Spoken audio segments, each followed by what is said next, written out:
Thierry Lhermitte était invité ce mercredi 31 mai dans C'est à vous en direct sur France 5. L'occasion pour l'acteur de dévoiler un rôle culte qu'il n'a pas osé accepter de jouer, dans un film avec Marie-Anne Chazelle.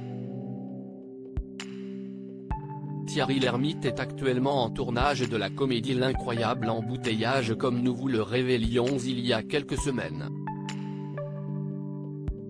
La fiction prévue pour M6, réalisée par David Charon, se déroule pendant le grand départ en vacances d'été et met en scène des centaines de voitures bloquées sur une petite route. Les situations comiques et décalées qui en résultent vont mettre à l'épreuve les nerfs des automobilistes.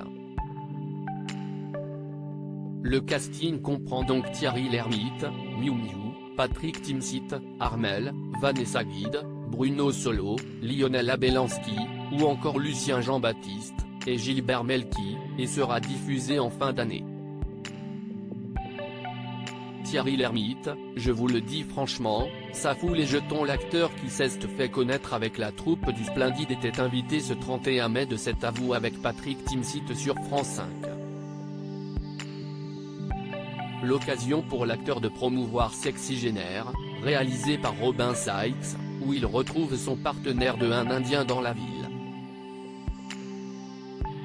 Sorti le 14 juin prochain, le film raconte l'histoire de deux amis qui deviennent mannequins seniors pour surmonter des difficultés financières.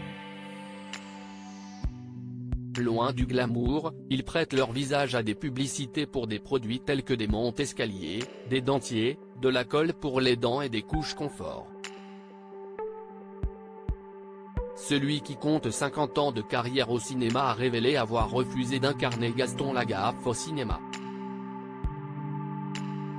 Il y a très longtemps, le metteur en scène qu'il a fait Paul Bougena avec Marie-Anne Chazelle.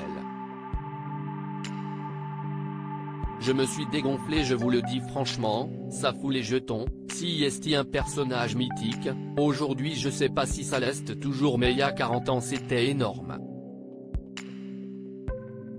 Si est tout pour se planter, d'ailleurs le film n'est pas resté beaucoup, conclut Thierry Lhermitte sur le sujet.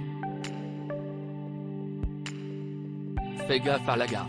Une adaptation non officielle de la BD en effet, le film Fais gaffe à la gaffe. Sorti en 1981, adapté de Gaston, la BD d'André Franquin, se distinguait par son adaptation non officielle des aventures de Gaston Lagaffe. En effet, Franquin, l'auteur de la bande dessinée, ne voulait pas que son œuvre soit portée à l'écran.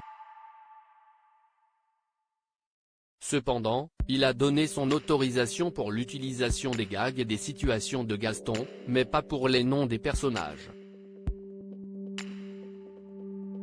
Les producteurs ont alors contourné cette interdiction en renommant les personnages tout en préservant fidèlement les gags.